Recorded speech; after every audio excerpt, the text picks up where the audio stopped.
Assalamualaikum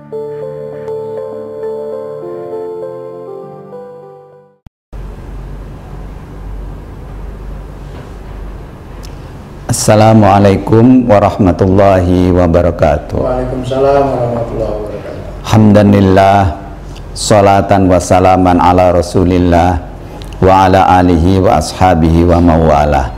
Puji dan syukur marilah kita panjatkan kehadirat Allah subhanahu wa ta'ala yang sampai hari ini, sampai detik ini masih mengizinkan kita untuk menghirup udaranya. Kita masih diberi kesempatan untuk hidup dan kita masih diberi kesempatan untuk mengisi kehidupan ini. Pemirsa Tabligh TV yang dimuliakan Allah, kita lanjutkan kajian tentang ibadah tadi. Kalau yang pertama saya sudah menjelaskan hubungan antara ibadah kemudian akidah dan akhlak. Pada bagian kedua saya sudah menjelaskan pengertian dan pembagian karakteristik ibadah. Maka pada bagian ini saya akan menjelaskan syarat diterimanya ibadah itu.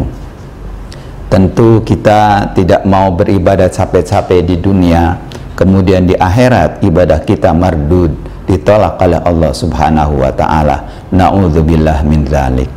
Di dalam surat Kahfi, surat yang ada di tengah-tengah Al-Quran, kalau saya waktu kecil, kalau belajar ngaji di musola, belajar ngaji di surau itu, kalau sudah sampai kepada surat Kahfi wal yatalattaf itu senang sekali karena kita sebentar lagi akan menghatamkan Al-Quran. Pada bagian akhir surat Kahfi itu Allah berfirman bahwa barang siapa amalan salihah wala yusyrik bi ibadati rabbi ahada. Jadi amalan salihah. Nah, yang dimaksud dengan amalan salihah di sana itu adalah termasuk juga ibadah, dan ibadah yang diterima oleh Allah itu mempersyaratkan syarat yang pertamanya adalah sesuai dengan tuntunan Allah dan Rasulnya. Kenapa? Karena Allah dan Rasulnya lah yang akan menjamin ibadah kita itu akan diterima. Oleh karena itu, kalau ibadah yang kita lakukan itu tidak sesuai dengan tuntunan Allah dan Rasulnya, maka tidak ada yang menggaransi, tidak ada yang menjamin bahwa ibadah kita itu akan diterima. Tetapi kalau sudah sesuai dengan tuntunan Allah dan Rasulnya, maka ibadah kita akan dijamin diterima oleh Allah subhanahu wa ta'ala. Pemirsa Tabligh TV yang dimuliakan oleh Allah, lalu dari mana kita tahu ada tuntunan Allah dan Rasulnya? Kalau tuntunan Allah, tahunya kita dari kitab sucinya Al-Quran, sedangkan tuntunan Rasulnya kita mengetahuinya adalah melalui hadis-hadis Nabi. Dari mana kita bisa tahu Al-Quran dan hadis? Itulah sebabnya Nabi dalam salah satu hadisnya bersabda, thalabul ilmi faridatun ala kulli muslimin, bahwa menuntut ilmu itu wajib atas setiap orang Islam. Imam Ghazali di dalam kitab Ihya Ulumuddin menjelaskan salah satu ilmu yang wajib dipelajari oleh setiap orang Islam atau hukumnya fardu ain adalah ilmu tentang bagaimana tata cara kita beribadah kepada Allah. Kalau ilmu-ilmu yang lain tentang ekonomi, tentang astronomi, tentang politik, tentang budaya, itu hukumnya hanya fardu kifayah. Tapi tentang bagaimana cara kita beribadah, itu menurut Imam Al-Ghazali hukumnya adalah fardu ain. Maka kalau kita tidak mempelajarinya, maka hukumnya kita akan berdosa.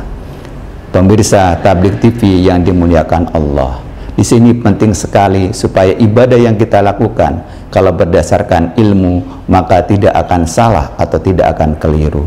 Kalau berdasarkan ilmu, maka kita bisa melakukan ibadahnya dilakukan bisa dengan benar dan tepat.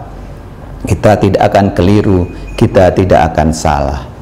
Kemudian persyaratan yang kedua, ibadah itu akan diterima oleh Allah atau makbul adalah apabila dilakukan dengan ikhlas. Dalam surat Al-Bayyinah Allah berfirman, "Wa ma umiru illa liya'budullaha mukhlishina lahuddin."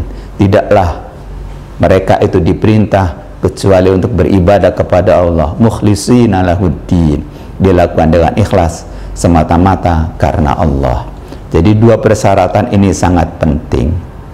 Oleh karena itu, sekarang kita di era digital, semuanya serba diabadikan dalam bentuk foto dan sebagainya. Oleh karena itu kita harus berhati-hati kita mengupload foto, gambar kita di status kita. Jangan sampai ketika kita mau sholat di foto, kita sedang melakukan tawaf di foto dan seterusnya. Jadi batasilah hal-hal yang seperti itu kita upload di akun pribadi kita, karena khawatir nanti kita tidak bisa menjaga hati kita, tidak bisa menjaga keikhlasan kita. Pemirsa Tabligh TV yang dimuliakan Allah, maka pada kesempatan ini perlu saya tegaskan, dua persyaratan tadi harus kita penuhi supaya ibadah kita diterima oleh Allah Subhanahu wa Ta'ala. Jangan sampai kita sudah capek-capek beribadah di dunia, kemudian di akhirat kita termasuk orang yang merugi karena ibadahnya tidak diterima oleh Allah Subhanahu wa Ta'ala. Na'udzubillah min dzalik. Demikian tausiah pada kesempatan ini.